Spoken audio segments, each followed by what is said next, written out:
going to do that one more time because we're beginning. Which is cool compared to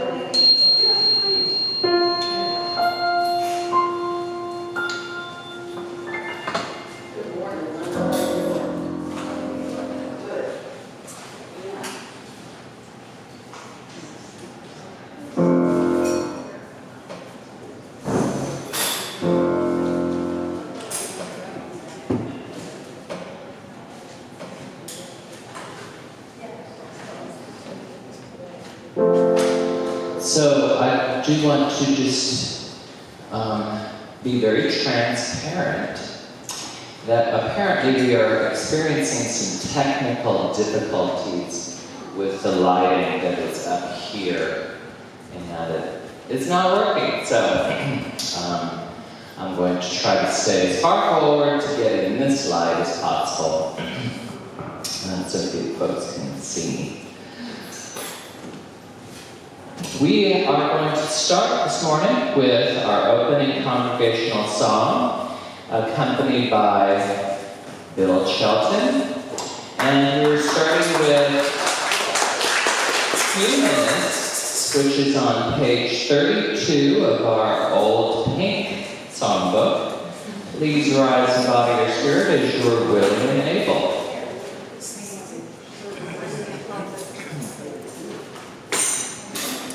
Page 32.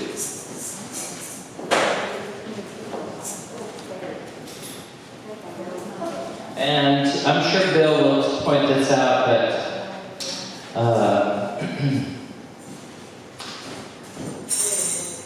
the familiar melody is from Jingle Bells.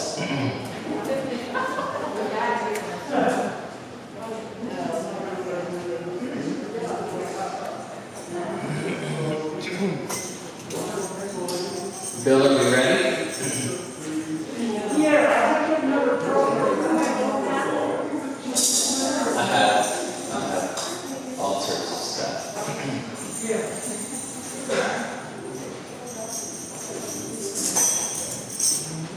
Okay, it's going to be chorus, then verse, then chorus.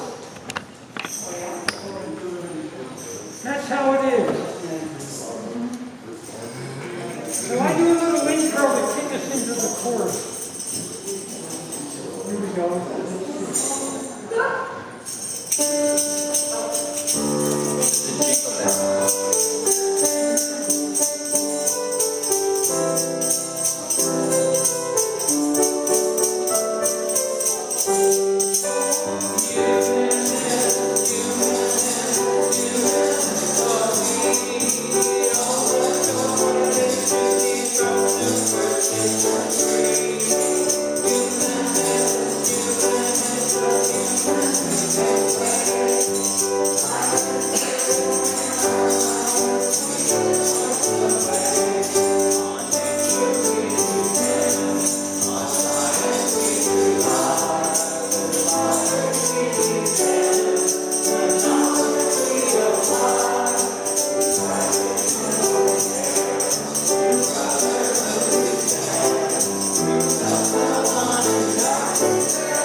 All right, our opening activity is going to be a centering exercise. So I invite you to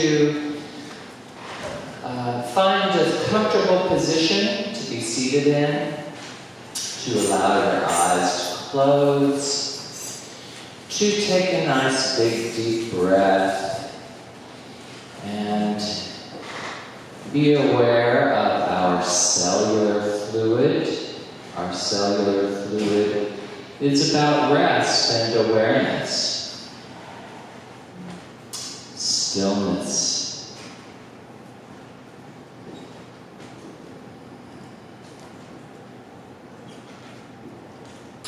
And our interstitial fluid, which nourishes our cells and which cleanses the cells through a process of going back and forth between either side of the cell wall. We can find an expression of that transition through each deep breath that we inhale and exhale.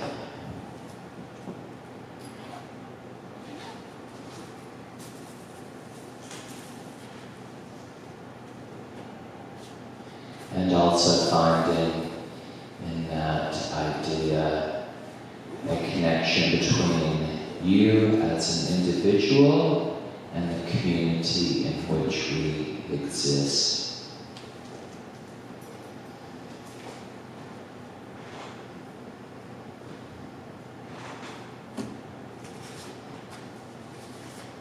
And with one last nice big deep breath, we can allow the eyes to open as we exhale and to notice our surroundings.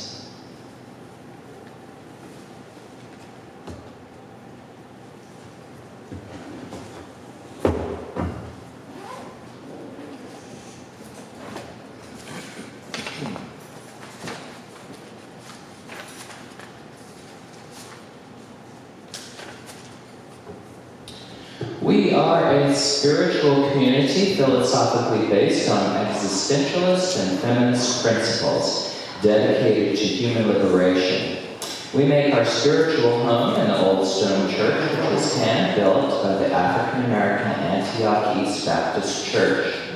We acknowledge that racial hostility drove those African Americans from the area, and we honor them and the powerful history of this place. We also acknowledge that in the 1800s, the Muscogee Creek people were driven from this land, and we support justice for all Indigenous people. My name is Patton White, and I will be facilitating this morning's celebration of life. And some of you may have seen that I graced the cover of the living section.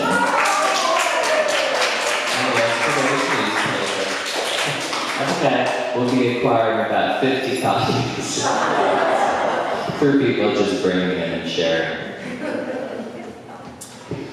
That was kind of lucky, actually. I had done an interview with Jillian, who is a writer for the Arts ATL, which is it's an online arts resource that covers the arts in Atlanta, and she informed me in the middle of this past week, hey, the AJC often picks up about 4 or 5 different stories from Arts ATL to share in their offerings, and she said, and we're one of them, and I was like, yay, but I didn't realize I'd be on the cover, so anyway. Hopefully signing autographs after. Do we have any people here who may be here for the first time or have been around for a while? Yes, ma'am. Could you stand and let us know who you are? Hi, I'm Sherry. I'm Nancy's daughter and Patton's sister. And I get to see you guys in live instead of on Zoom this time.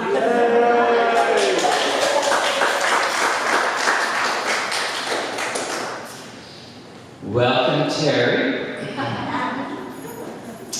Anyone else? Yes. Good morning. I'm Mark Jones. I actually came on this about maybe 6 weeks ago. ago, with Wade Law, and I've come several times since, but haven't been able to come the last couple of weeks because I'm working on putting a chance to film by. Well, welcome back.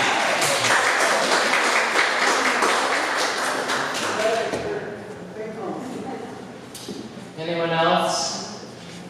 So for those who may be interested, we do have a connection card in the bulletin. And if you would like to know more about us or stay in contact with us, you can fill that out.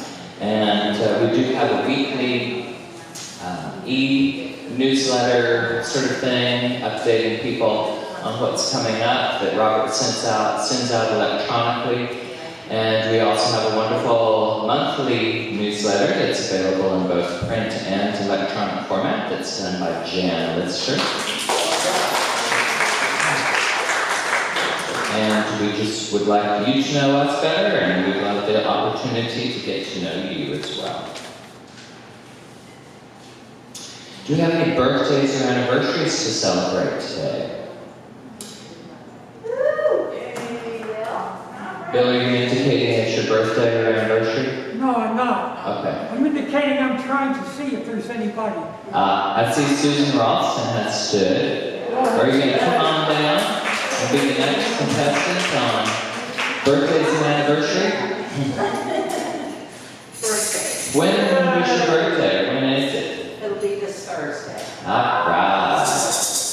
Happy birthday to Susan. Hey.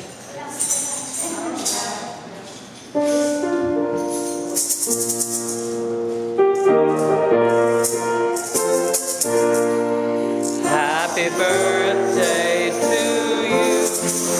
Happy birthday to you. Happy birthday.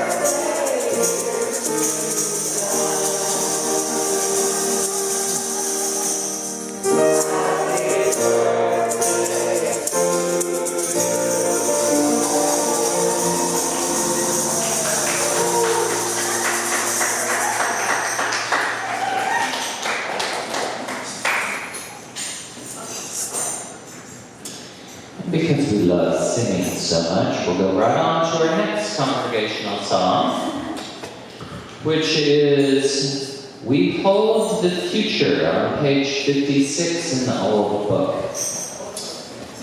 The pink, familiar old book, 56. Please rise in body or spirit as you are willing and able. Here's another song we don't do too often here. We did Humanist and we hardly ever do that. But Humanist was sung to the tune Jingle Bell. This is sung to the tune of a very well-known song. He's got the whole world in his hands. So I don't have to teach you the tune. Here we go.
If anyone has a community announcement that they would like to share today, if you could write it down and pass it to me before the end of the celebration of life this morning, and I will share those at the end of our service today. Marcia has recently returned from travels. Tell us where you've been, Marcia. I spent last weekend in the mountains. It was wonderful.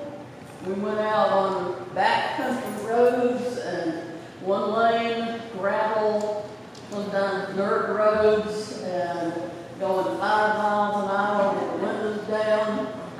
And it was awesome. I felt so good and slept great. Then I had to come back. Speaking of coming back, I will parrot what I've heard Biden say several times this week. Enough is enough. I am sick and tired of turning on the TV or turning on the radio or in some way accessing social media and finding out about somebody else with a gun that has come in and taken the lives of other people going about their business, especially children, of course, but everybody. And it's just,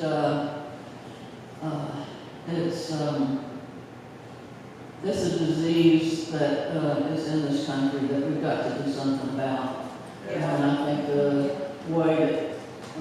only way I know that we can do something about it is besides, we've got to speak out every opportunity we get and to vote in ways that reflect and will elect those that will put in common sense gun control. I'm not after trying to take away everybody's guns. My father and my brother were both hunters. So it's not a matter of trying to just go forth and just take guns away from everybody. But there are certain guns that don't need to be sold to individuals that will be out on the street. And there are certain individuals that don't need to have guns. So we have to find a way to deal with that. And of course at the same time, I mean, it's not just a one point, situation. I mean, we've got to come up with better mental health and just generally trying to make people be kind and not see each other as enemies. So, again, just urge you to do whatever you feel like in your heart that you can do to put out compassion, the concept of equal justice, and to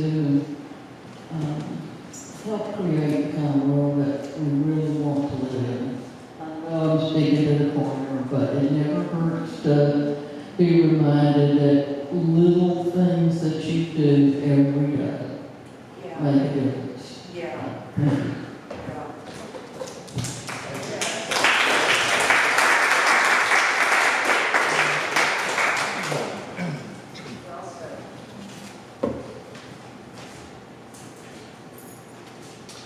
So we're going to move into our period of silence at this time. We'll spend about 5 minutes in silence and community with one another. We have candles on either side of the sanctuary if you would like to light one.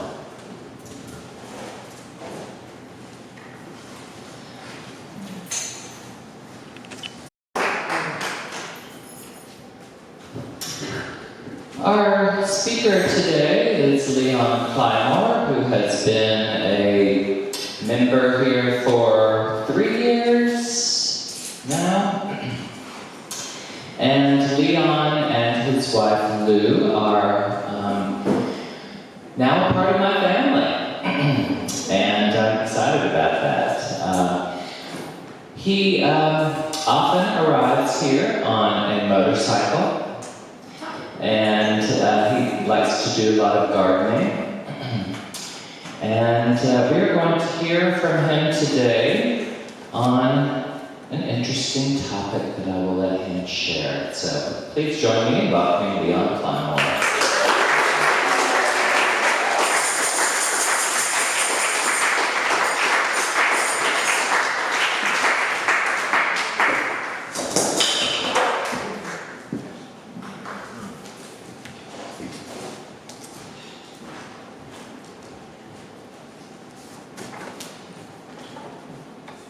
Well, thank you very much for your willingness to listen to me this morning. I'm thankful to the Program Guild for inviting me. I'm thankful for Bill Chelton for the music. And I'm thankful to Patton for facilitating. And I'm especially thankful to Sue King for bringing Lou and I here because our car went kaput yesterday. I can take this off, can I? Yeah. Okay, thank you. Not for that. My wife is with me today. Yeah.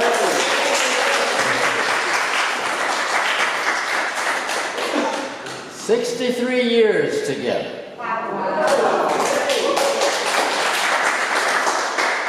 She deserves the Nobel Peace Prize.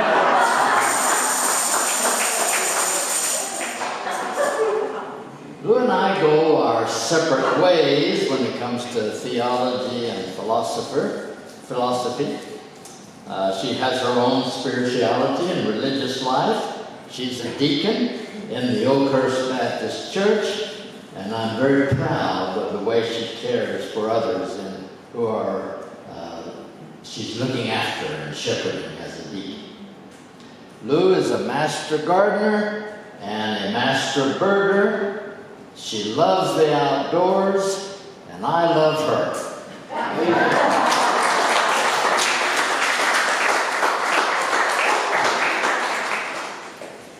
This talk is my personal, spiritual, and philosophical journey. I enjoy hearing other people's journeys, so I thought, well, I'll share mine. I come from Oklahoma. Born on my grandfather's farm not far from Tulsa. I know Joe knows what I'm talking about if she's here. I'm not sure I see her. Boomer Sooner! Oh, Marblesville. out of the tension and chaos and shame of our family life due to alcoholism, we were persuaded to become members of the Church of Christ denomination. I took to fundamentalist Christianity like a duck to water. There was certainty, security, belonging, and love. We were taught that our Church of Christ denomination was the only true church, and all others were in error. I later learned that a lot of other fundamentalist denominations say the same thing about their church. Being one of the more active youth in the congregation, and Sunday school class particularly, resulted in several folks in the congregation urging me to become a minister, and I agreed. So after graduation from high school, I went to a Church of Christ-related Christian college and studied for the ministry. The Church of Christ didn't have seminaries and discouraged us going to one after college, since one could be led astray by advanced theological studies. Lou and I met in college and got married after I graduated. We went off to Zambia, Africa in December of 1958. Our 3 children were born in Zambia, Lusaka. After 3 years in Zambia and 5 years in Malawi, we returned to the States permanently. We moved to Southern California, where I was the pastor of a Church of Christ congregation for 6 years. But both in Africa and in California, I was reading outside of the Church of Christ circle of authors, and my theology was changing. So was my self-awareness. I needed to find another kind of work, and as I saw no future for me in the Church of Christ. So I became a computer programmer. Something to do. And it was quite a relief not having all the people problems that I was used to. We moved to Atlanta, Georgia in 1979, where Lou worked as an RN, and I worked for Bell South as a programmer. I still longed to go into seminary, and so I entered into the Master's of Divinity program at Columbia Theological Seminary in Decatur. Graduating in '87, began working with the Atlanta Union Mission in 1988. I became the program director of our basic level recovery program for alcoholics and drug addicts. In 2000, Lou and I began to be members of the Oakhurst Baptist Church in Decatur. I am very grateful for that church and for the adults Sunday school class that was very progressive. We studied very cutting-edge theological books, and my theology began to change a whole lot.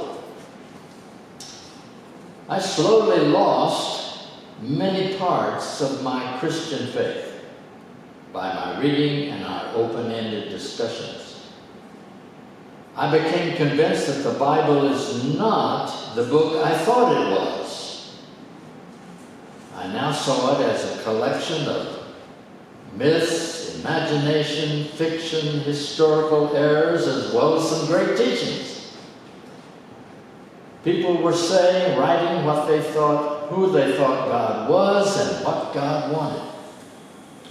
But I began to question the basics of Christianity: the Trinity, the Bible, the atonement, miracles, angels, devil, heaven, hell. I had problems with all of these, slowly. I even began to question the existence of God. If there is a God, why isn't there more evidence of God's existence? Why all the pain, disease, suffering, and injustice in our world? One of my theological heroes is Dr. Bart Ehrman. Some of you know Dr. Ehrman. He began as a fundamentalist Christian, went to Moody Bible Institute, then to Wheaton College, then to Princeton Seminary.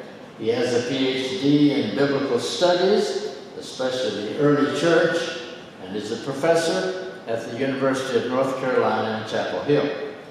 He wrote a book entitled God's Problem.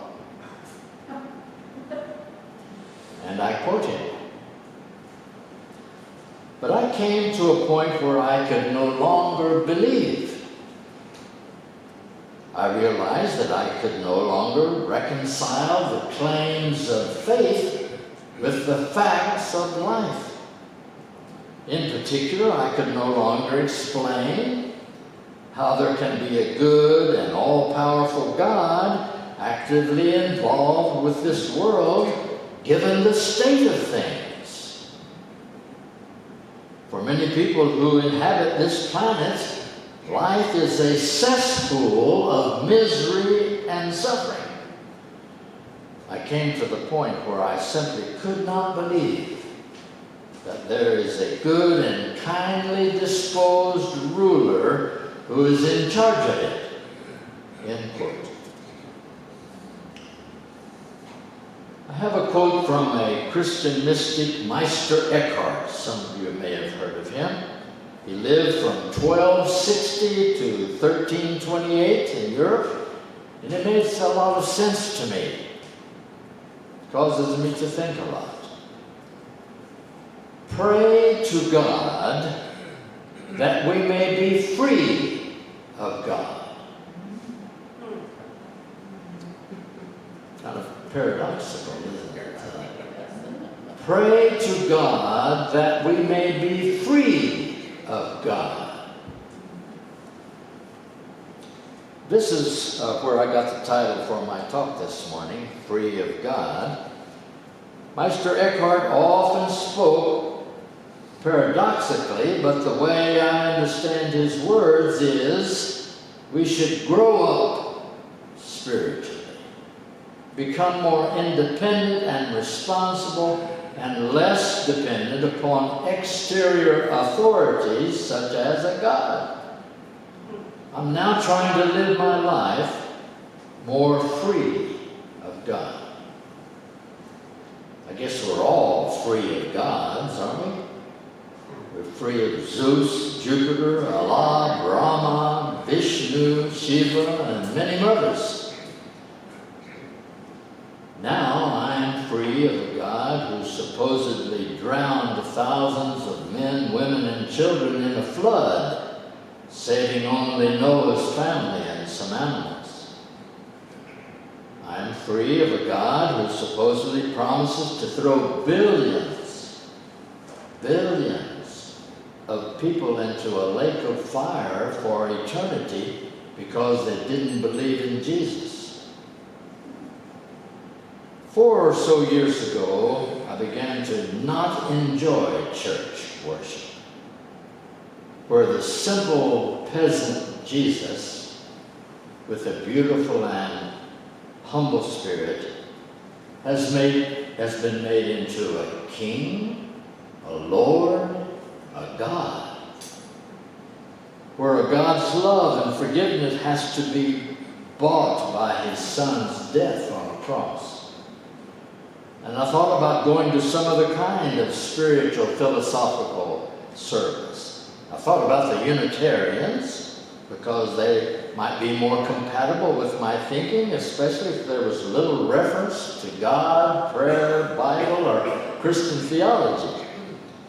I did want to be involved in social justice work, especially if there was little reference to God, prayer, and the Bible. I wanted to have community with like-minded humanists. I wanted a place to keep learning and to be urged to live by the higher human values. A place to know and love others and to be known and loved. I came to First Tee and became a member about 3 years ago. Over the past 3 years, I've read a lot of books by agnostics and atheists, such as Richard Dawkins, Christopher Hitchens, Sam Harris, and many more. Biologist Dr. Richard Dawkins wrote The God Delusion in 2006. It was a New York Times bestseller. In it, Dawkins quotes Albert Einstein's words, and I quote, "I do not believe in a personal God, and I have never denied this, but have expressed it clearly. If something is in me which can be called religious, then it is the unbounded admiration for the structure of the world, as far as our science can reveal it. I am a deeply religious non-believer." This is a somewhat new kind of religion. The idea of a personal God is quite alien to me and seems even naive, end quote. But this is about where I am in my spiritual journey. I realize that First Tee is made up of Christians, Jews, deists, Buddhists, agnostics, atheists, and whatevers. I do not want to offend anyone as I express my personal beliefs or lack of beliefs. We each are free to hold our beliefs and express our opinions about our religious or philosophical positions. In contrast to my past evangelical practice, I do not seek to convert anyone else to my way of thinking. We live in a time when many in our society want to move back to the good old days of white supremacy, fewer immigrants, when women were expected to accept their second-class status, non-white races knew their place, abortions weren't legal, and when our country seemed to be a nation founded on a Christian foundation. Of course, those weren't the good old days for many. It's a distorted view of those days. There was a lot of bad stuff going on. A lot of people were being hurt, ignored, discounted, and killed. Christopher Hitchens wrote a book entitled God is Not Great, with the subtitle, How Religion Poisons Everything. I don't believe that religion poisons everything. It does seem to poison a few things. Evangelical Christians were largely responsible for electing our former president. That was a lot of poisoning. Christianity in the USA has endorsed witch hunting and executions, ethnic cleansing of the indigenous peoples, slavery, wars, discriminating laws of Jim Crow, the oppression of women, people of color, and gays for many decades. Thanks to the 6 Roman Catholics on the Supreme Court, Roe versus Wade will likely be overturned and abortion banned. We're seeing that the Russian Orthodox Church strongly supports Putin's terrible war against Ukraine. And Christian nationalism is a plague in the United States. Lots of poisoning going on because of religions. Judging by my own life, religious people usually accept what was passed on to them without much questioning or doubting or investigation. And in the interest of full disclosure, I now believe that I was wrong most of my life as to theology and philosophy. This throws a shadow over my credibility, I know. Therefore, let the hearer beware. I am now an agnostic and atheist.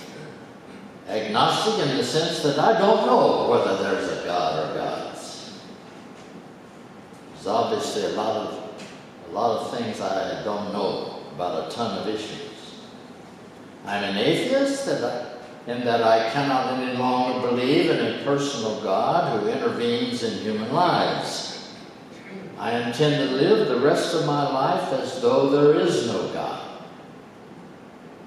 I believe love is the highest human value, and for me it's made up of justice, compassion, tolerance, kindness, respect, dignity, generosity, all enlightened by knowledge and science.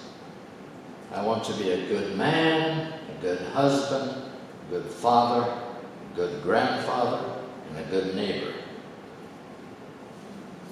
Religious believers say things that I cannot go along with, can't agree with at times. Trust in God and all will be well for you. But bad things happen to believers. They also get sick, they die, their businesses fail, they have terrible life-altering accidents, just like non-believers. There's no special protection for religious people, as I see it. I no longer pray because of my questions about the existence of God. I do not pray. I come close to it in expressing gratitude. Every morning, Lou and I, after our breakfast, have a reading and meditation, and I take that time to express my gratitude to life, to reality, to the good things that have come our way. When I go to bed at night, I like to make a list of my gratitudes as well. Believers say that everything happens for a reason, all part of God's plan. But some things happen that seem pointless, accidental, terrible, absurd. I'm not convinced that someone is in charge and is unfolding some divine plan for us all. We humans make choices, and there are consequences, and there's such a thing as bad luck. The laws and the order of the natural world go on operating regardless of who is helped or hurt. The universe has no regard for us humans. We don't matter to the universe and its laws.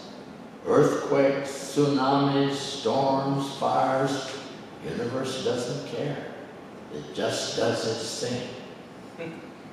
Someone may say to me, Leon, if you're willing to lose, to give up God's personal care in your life, your prayers being answered, going to heaven after you die, the security offered by religion, then do you gain anything by being an atheist, or is it all lost?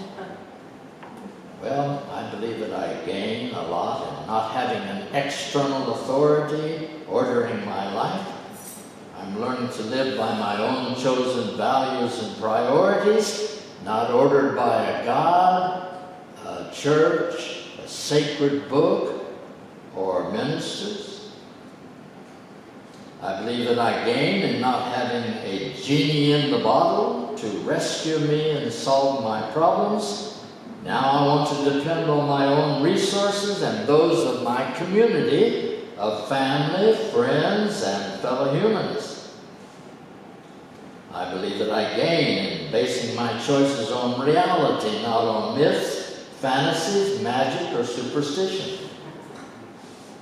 I believe that I'm moving toward more authenticity and realness, living a way that is true to my own values. I think that I've become more loving in the last few years, but I guess you'd have to ask my wife. I'm not ordered to do so, to love wife, family, and others outside of myself, or to avoid hell, or to gain heaven. I think my motivation may be a little better. Yes, I think that I've gained a lot from losing my faith in Christianity and in religion in general. I'm trying to live a life free of God, trying to find out what that means for me. So far, it seems to be a good trade-off, and I'm very grateful. I hope First D can help me in my quest to be a better human being. I think it already has done so. And I'm counting on all of you. Thanks for being my community of support. Thank you.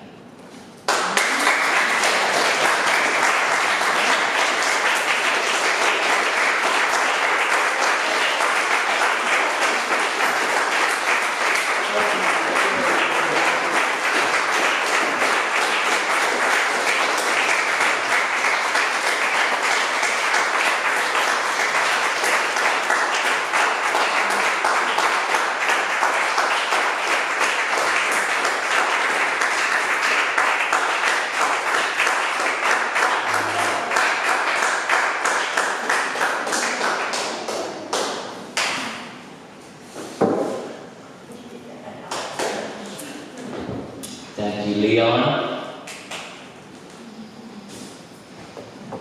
Wow. Beautiful words. Does anyone else have a community announcement that they would like to pass up to me? All right, then Robert shared with me that the Atlanta Area Friends of Folk Music presents The Real Sisters and Harm's Way, appearing on June 18th at 8 p.m. as part of Fiddler's Green, which is right here at the First Eve. And general admission is $10 for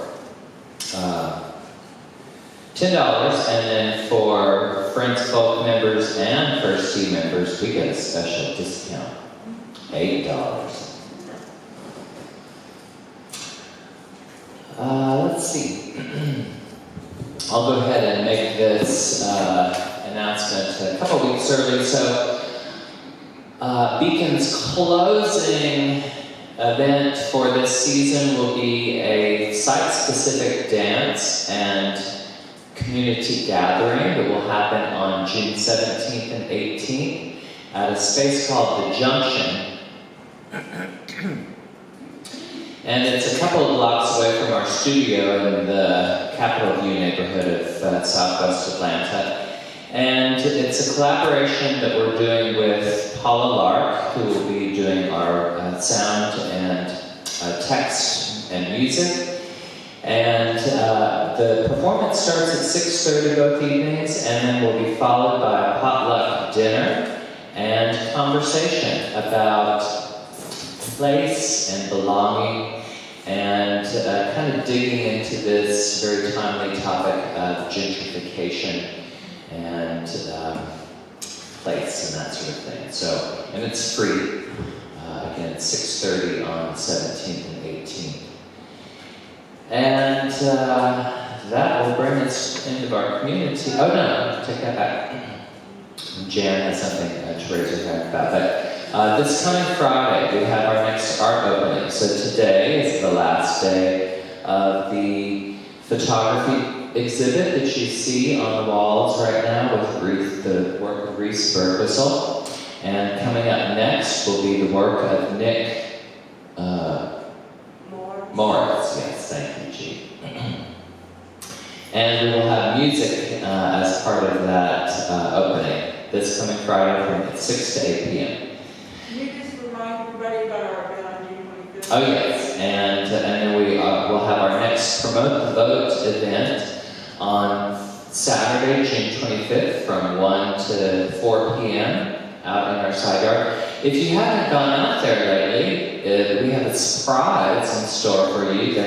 Primavera took down the fences that they had put up to create their little pods due to pandemic restrictions. And so we kind of have that more open feel back there in the yard. And Jean will be one of our musicians. And Jean will be one of our musicians. And we also will have musicians from the Frank Hamilton School of Music who are often involved in the Friends of, or Fiddler's Green events. All right, thank you, Jan, for that reminder. We will now move on to our final congregational song, which is going to be on page 81, Walk in the Light. And when we finish the song, that will be the end of our celebration of life today. Thank you all so much for coming. Thank you again to Leon for your wonderful words. And we will hope to see you back here next week when we have Wade Marbaugh speaking, and his title, All the World is Crazy Except Thee and Me. Page 81, Walk in the Light. Page 81, when you go through page 82, this one goes